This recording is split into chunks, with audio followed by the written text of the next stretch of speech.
Hey guys, let's make banana bread muffin. Let's step on the gas.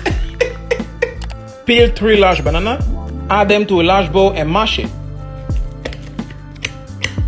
Add in half cup brown sugar, 2 eggs, 1/3 cup melted butter, 1 teaspoon vanilla extract.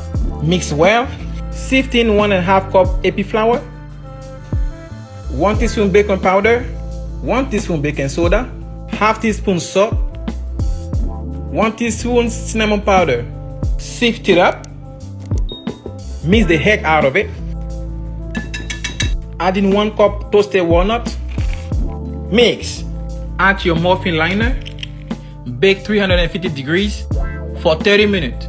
Let's go. Ready, now let's go ahead and try it. Bossing, bossing, bossing, bossing.